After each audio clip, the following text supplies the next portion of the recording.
The infamous outlaw Butch Cassidy severed the tip of his slender cigar and ejected it in Wilcox, Wyoming, a small town located about 6 miles west of the historical Rock Creek train station. Lighting the cigar with a cupped hand, he took long, slow drags, letting the smoke rise like a ghost. Sitting tall on his Bay Appaloosa horse, his purpose was clear. Butch and his hole-in-the-wall gang were set to rob the Union Pacific Overland Flyer, rumored to be transporting large amounts of gold, cash, banknotes, and other valuables. On the early morning of June 2, 1899, Butch Cassidy lifted his binoculars, scanned the tracks, and spotted the approaching train. His heartbeat quickened with anticipation. Experienced in robbery, Butch had made sure to stash supplies and fresh horses along the outlaw trail. What could possibly go wrong? There was just one problem. News of Butch and his gang's activities was spreading, and train crews were now armed to protect passengers and cargo from bandits. If Butch or any of his outlaws were captured by a posse, they'd likely face Old West justice, either swinging from the end of a noose or receiving a bullet between the eyes. In this rugged and untamed land of jagged peaks and prairies, hardy pioneers, cowpunchers, strong women, and rough, godless men forged the West. In the early morning hours of June 2, 1899, Butch Cassidy stood behind a wooden bridge, the creek below churning with the runoff from a recent storm. He blew a loud, high-pitched whistle and adjusted his leather saddle. The Sundance Kid hustled over to the tracks, waving the red and white danger signal light to warn the approaching train. Butch thought it was a great place for a holdup. Grinning from ear to ear, Butch lowered his binoculars and signaled the other outlaws to take cover and wait for the right moment. As a young man, he dreamed of owning a vast spread, maybe even running cattle. He kept telling himself that a few more bank and train heists would set him up for retirement, maybe even allow him to share some of his loot with the hard-working ranchers who'd been squeezed out by the big-time cattle barons. But deep down, he knew he wasn't cut out for settling down, nor did he have much patience for authority. The Union Pacific train screeched to a halt, steam hissing between the iron wheels and tracks. 3 masked outlaws leaped aboard the locomotive. After a brief but fierce struggle, the bandits subdued the engineer and his firemen. Butch took a quick look at the trainmen. "Mornin', gents," he drawled, pulling out his .45 caliber Colt revolver and leveling it at the firemen. "We are here to confiscate your valuable belongings. You can save us all a lot of trouble by just telling us where the safes are." The engineer, dressed in dark denim Levi's and with a scowl on his face, spat at Butch. "My dear, you will be running for the rest of your days since you stole from us." "That's possible," Butch answered, "but I'm the one with the pistol and it's aimed directly at you, partner." "Why you—" Before the engineer could finish, Sundance cracked him over the head with the butt of his pearl-handled revolver, then slid it back into his low-slung holster. "Well now, that's downright rude. My friend here asked you real polite where the cash was hidin'." Sundance's eyes blazed with anger. Butch waved Sundance back. "A man who possesses that level of bravery deserves to live." One of the masked outlaws, a tall Texan with a gunslinger's stride, sauntered over to Butch and murmured in his ear, "The train conductor told us there's a second locomotive coming up behind with soldiers aboard."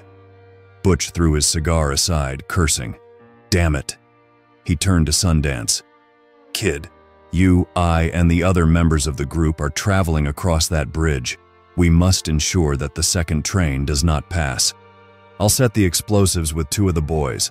The rest will ride the train over. We've only got a 30-second fuse," Sundance said, his eyes wide with worry.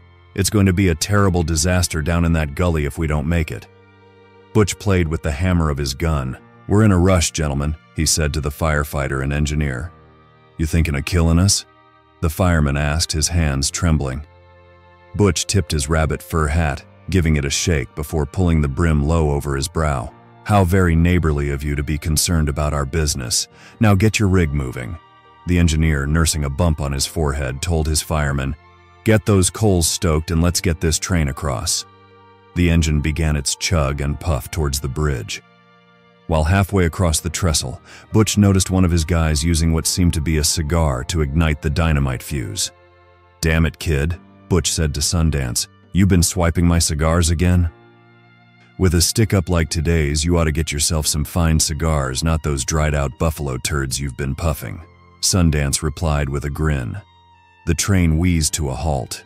Butch said, "Hey, train man, it's a short fuse. Move quickly, or else we'll all end up as kindling." "I'm working on it," the fireman yelled, frantically shoveling coal. "My better half is at home waiting for me."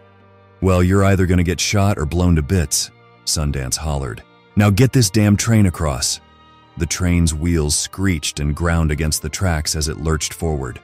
Hurry up, hollered the fireman.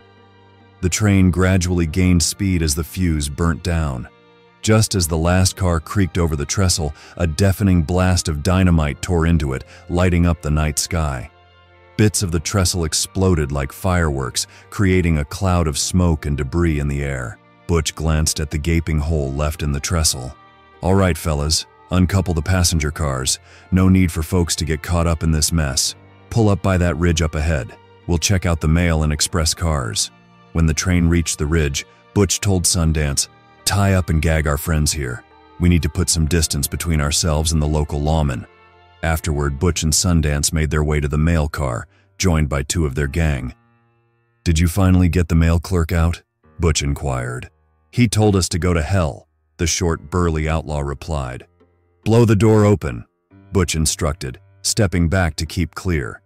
The short outlaw moved up, set a stick of dynamite by the door, lit the fuse, and retreated. With a huge explosion, the door flew inward. The squat outlaw and a tall Texan carrying a sawed-off shotgun pushed aside the twisted door and entered the mail car. When they exited, the Texan was shaking his head and holding the postal clerk by the collar, his legs hanging. "Boss, there's nothing of significance in there." "Why is it always the final one?" "Blow the express car," Butch ordered as he strolled over. Sundance shouted for the train clerk to step out but got no reply. He lifted his pistol and blasted the express car windows. "Get out here," I said. From inside the express car came a trembling voice. "I can't. I'm Charles Woodcock, working for Mr. E.H. Harriman, and he put me in charge." Butch cut him off. "Quit yammering and open that door." Woodcock begged, "Sir, I don't know who you are, but I was personally offered this job by Mr. Harriman, the head of Union Pacific, and I couldn't possibly turn it down." "Well, you might never see Harriman again if you don't start thinking about saving your own hide," Butch said. Sundance turned to Butch and asked, "Dynamite?" "Yep," Butch answered. Once the door was blasted off, Butch and Sundance stepped into the express car, their pistols at the ready. Woodcock turned pale. He was a lanky fellow with a pair of spectacles perched on his long nose. A small dog in his lap barked nervously at the outlaws. "Come on, Woodcock, we're not going to harm you just because we got a soft spot for dogs," Butch said. "Now tell us the combination to the safes." Woodcock wiped his brow. "I reckon I might have forgotten it. Give me a moment to recall." Butch cut him off. "No need for that, Woodcock. Dynamite," Sundance added. "Yep," Butch agreed with a nod. It's been one of those mornings. Later, as Butch and Sundance lugged the stolen loot to the horses, Butch lit up a cigar and remarked, "Well, kid, one day the sun's gonna shine on us real good. We'll be counting all our cash, leaving this life behind, and maybe settling down in South America."